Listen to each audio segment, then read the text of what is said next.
জীবনে যদি অনেক নামাজ কাজা হয়ে যায়, অনেক ওয়াক্ত, অনেক বছর পর্যন্ত আপনি নামাজ আদায় করেন নাই, কিন্তু এখন আপনি নামাজটা আদায় করতে চান, এই নামাজ কত কাজা হয়েছে আপনার কোনো হিসাবও নাই, তাহলে আপনি কিভাবে নামাজটা আদায় করবেন? এই বিষয়টা নিয়ে আমি আপনাদেরকে ক্লিয়ার করতে চাই। অনেকেই প্রশ্ন করে, হুজুর আমার শরীয়তের হুকুম যখন আমার উপরে জারি হয়েছে তখন থেকে আমি 2 বছর 5 বছর 7 বছর আমি নামাজ আদায় করি নাই, কিন্তু আলহামদুলিল্লাহ এখন আল্লাহ পাক আমাকে কবুল করেছে, এখন আমি নামাজটা আদায় করি, এবং অতীত জীবনে নামাজ কাজা করার কারণে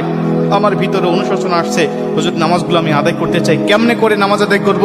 শুধু তওবা করলেই হয়ে যাবে নাকি আমাকে সেই নামাজগুলোকে হিসাব করে করে আমাকে পড়তে হবে? অনেকেই বলে, হুজুর হিসাব করা তো সম্ভব নয়, তাহলে কিভাবে নামাজটা আদায় করব?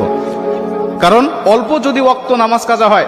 যেমন আজকে আপনি 2 ওয়াক্ত নামাজ কাজা করেছেন, আসর এবং মাগরিবের নামাজ আপনি আদায় করেন নাই, এশার নামাজের সময় আপনার স্মরণ হয়েছে বা আপনি অবসর হয়েছেন, ব্যস্ততা আপনার কমেছে, আপনি এখন কাজা নামাজটা আদায় করবেন, হিসাব করে আপনি এশার নামাজের আগে আসরের নামাজের 4 রাকাত আপনি কাজা নামাজ আদায় করলেন, মাগরিবের 3 রাকাত করলেন, তারপর এশার নামাজ